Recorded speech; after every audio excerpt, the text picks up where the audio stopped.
So guys, the PS5 Pro was officially announced by Sony. We live streamed it on the channel. Go watch if you want to see our live reactions. Let's just say the community is a little bit angry, disappointed, but let's get into it. Let's talk about it. Let's take a look at the reveal trailer. Let's take a look at the specs. Let's see the community's feedback, and let me know, more importantly, what you think in the comment section. Let's go on, please. Okay, like, subscribe, click the bell icon. Let's get into it.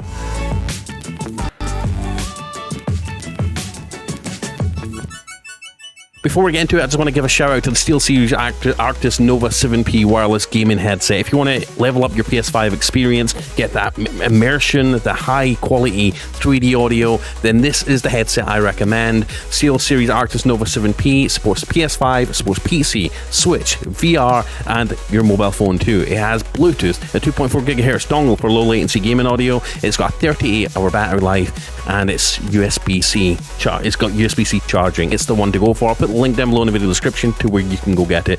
I do not recommend any other headset other than SteelSeries. I'm wearing a pair of SteelSeries 7Xs right now. I love them to bits. Anyways, let's take a look at PlayStation's tweet. So, the journey continues with the PS5 Pro, larger GPU, advanced ray tracing, AI-driven upscaling, and PlayStation Spectral Super Resolution that's going to let you play games at higher frame rates, 120 FPS, whereas performance mode might have been 60 FPS before. And during the technical reveal with Mark Cerny, he basically showed you a lot of the differences between, you know, playing performance mode on the PS5 regular and PS5 Pro, and obviously the ray tracing was better, the images were sharper, everything was just smoother, the frame rate was higher. It's a solid bump, and if you've never had a PS5 and you've been on the fence about it and you have the money to spend, we'll talk about the price in a second, it might be for you. But for those of us who have a PS5 already, it's questionable, let's just say that. So let's take a look at the reveal trailer right now, shall we? So, PlayStation 5 Pro reveal trailer. Now, how this thing looks is not really a surprise to us. We saw like a drawing, a little sketch of what it was going to look like. We saw the 3D renders of it yesterday on this channel. We took a look at them and reacted to them, but let's just say it doesn't look different to what we expected, right? It looks like a PS5 Slim that's, you know, a little bit chunkier than the PS5 Slim, but slimmer than the PS5 regular. And it's obviously the highlight of it is it's going to support more GPU power. It's going to have PlayStation Spectral Super Resolution. As I mentioned before, going to give you better frame rates, especially if you have something like an LG OLED that supports 120 FPS. You know, rather than 60, you're going to get 120 now. You're going to get higher resolution. It's going to look crisper, better than before, but it's not going to be a generational leap. It is going to have advanced ray tracing, so reflections in games like Cyberpunk, games with wet surfaces, puddles and whatnot, you're going to get better reflections. Gran Turismo 7, you know, Spider-Man, God of War, and this is the kicker here, okay? One, it's digital. Digital only. We talked about it. People were scared about it. People were mad at the prospect of the PS5 Pro being digital only. It is digital only. We don't know if they're going to have a separate disk drive, but this is a big kick in the teeth to a lot of people who maybe had PS4 games, I use PS4 physical library, PS5 physical library. This thing does not support discs anymore. So those games, if you want to play them on the PS5 Pro, you can't. You're going to have to just buy them again, or you're going to have to invest in a disk drive reader. That sucks. And it also doesn't come with a vertical stand. It doesn't come with a vertical stand. And it's going to cost $700.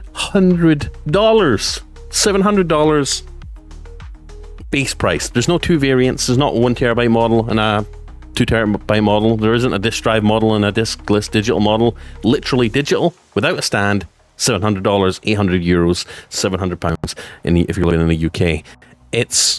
Let's just say it's controversial, all right? Let's take a look at the comments for this. Now, I sort of knew this would be the reaction. Not sure. So Redbox is not sure what Sony is smoking, having the top-tier console not have a disk drive. Insane. I mean, all things considered, digital is the way forward. I've been buying games digitally on PC and Steam for years now. It's nothing new to me. I do like the convenience of being able to switch my games without having to get up and change the disc. Game stores are shutting down, or just, you know, GameStop's become a glorified Funko Pop store, let's be honest, and collector store, retro store. Disc games are going away. Maybe not for companies like Nintendo, because, you know, the Nintendo physical collector scene is pretty damn strong.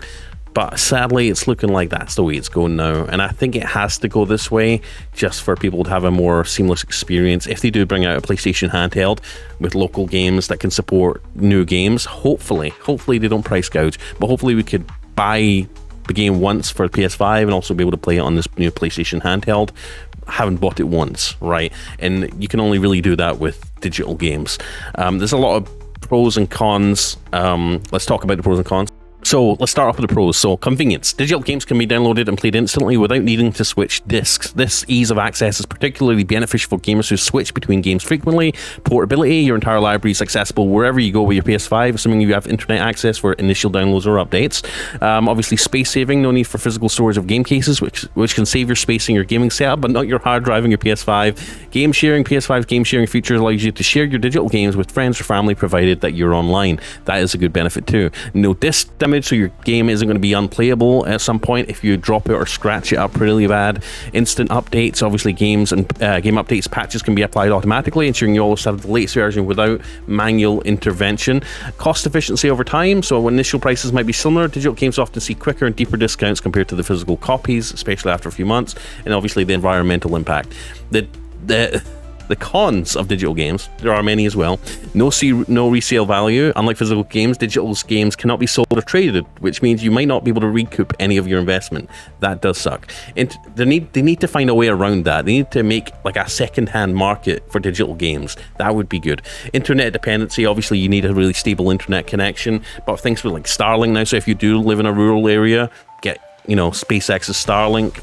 Satellite on your roof, high-speed internet, boom, it's becoming more available and more readily available wherever you are, regardless of if you have a fiber connection into your home now. But you do need the internet, right? Storage limitations. Obviously the internal SSD is going to fill up faster. Licensing issues, so you always run the risk of losing access to games if there are issues with your account, service interruptions, or if Sony decides to discontinue digital services in the future, and we've seen that happen in the past with older consoles. No physical ownership. You don't own the game. If anything, you own less of the game now. It isn't what you own. Sony could pull it away from you at any time. We know that's happened in the past with other companies. Price parity at launch. Obviously digital games start at the same price as physical. You don't get any physical booklets, you don't get the cases, collector's editions. I've never understood why people buy digital games with steel cases. It doesn't make sense to me. You're just having a steel case that's meant to hold a disc, but it's never going to hold a disc because it's a digital game you got. Explain that to me in the comments.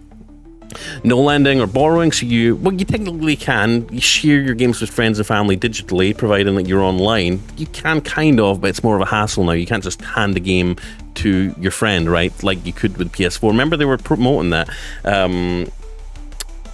as one of the reasons why the PS4 was better than the Xbox at the time, because you could literally just hand your friend a game to borrow. Well, you can't anymore with digital games. Digital rights management, DRM, there's always a possibility of DRM issues or changes in policy that could affect access to your games.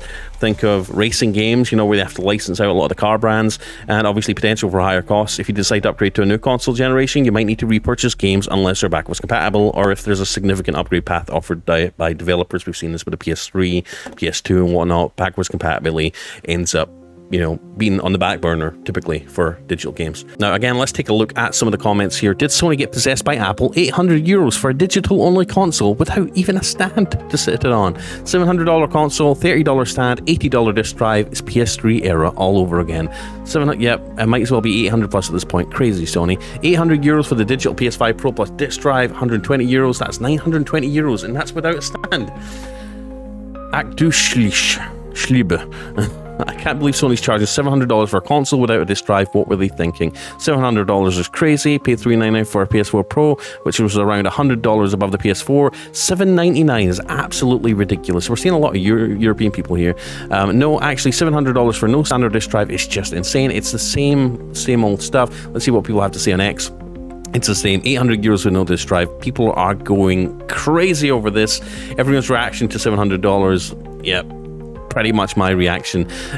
Obviously we're not seeing new game releases for this console. We're not seeing new games released alongside it. There's no system sellers that are really, you know, there's nothing that I saw in the reveal live stream that made me go, oh my God, the PS5 Pro, look at the performance, it looks night and day. It feels like a marginal bump. And like I says, obviously it's a big price hike where they never mentioned storage options. I think we're just going to get the one unit. It's going to be digital only, sadly, and a lot of people are mad at that. It's more than likely, at that price, I would hope they're going to slap a 2 terabyte in this. 2 terabyte minimum. At that price, $700, 800 euros. Ooh. Wow. I think they took an L on this one, guys. Let me know what you think in the comments. As always, I would read more comments, but literally everyone is just up in arms about the price of this thing. Look at this. PS4 Pro, November 2016. It went on sale for $399. $399. PS5 Pro, $699.99. November 7th, 2024. Yikes. And that is not including taxes either. That's not including the stand. That's not including a disc drive. PlayStation fans looking at Xbox right now. Are you looking at Xbox? Let me know in the comment section down below. Anyways, guys, that is the PS5 Pro. I'm not going to lie, I was disappointed. I think I'm going to stick with Old Faithful over here, the original PS5, you know, and PC gaming. A lot of people draw comparisons to PCs. Obviously, you're going to have to spend a lot more if you want to game in PC, a fair bit more, but you also have the flexibility of being able to do a lot more with it. Obviously, your games will transfer across all your different PCs in the future. You'll have backwards compatibility for decades, potentially. You'll be able to play your games on Steam Deck as well as PC. There's a lot of benefits to PC gaming. So if you're tempted to dip your toes into PC gaming, I definitely recommend it. It's a good option. PlayStation 5 it just kind of sucks, guys. Let me know what you think. I don't want to be a negative Nancy here, okay? You know, I do love the PS5. I've loved PlayStation. I love consoles. Look, someone says, can it run Bloodborne at 60 FPS? That was the biggest missing announcement today at the live stream. Anyways, guys, let me know what you think. Thank you especially to all our members here who support my streams and my videos on the daily basis. Thank you so much to everyone on this list. I love you to pieces. Also, go check out a couple of accessories for the PlayStation 5 that I really highly recommend. The Arctis Nova 7P wireless multi-platform gaming headset. It's got a lot going for it. It's really a beautiful, amazing pair of headphones. And like I says, if you just want to up your gaming experience, right, forget the TV right now, unless you want to get TV. LG OLED C3 is my favorite. I'll put a link down below in the video description for that on Amazon. Gaming headphones, good TV, and if you want to have buds, the Pulse Explore wireless earbuds are also a really good option if you just want a little pair of like AirPods to take with you that work fantastically well with your PlayStation. Those are all good options. So LG OLED C3, favorite TV. SteelSeries Arctis Nova 7P, favorite gaming headset, and if you want the buds, the Pulse Explore wireless earbuds. Anyways, guys, let me know what you think in the comments. I'll see you in the next video. Blaze2K signing out. Take care, and again, thank you to our members. If you want to support, click the join button, and I'll see you in the next one. Have a great week. Stay safe. Bye.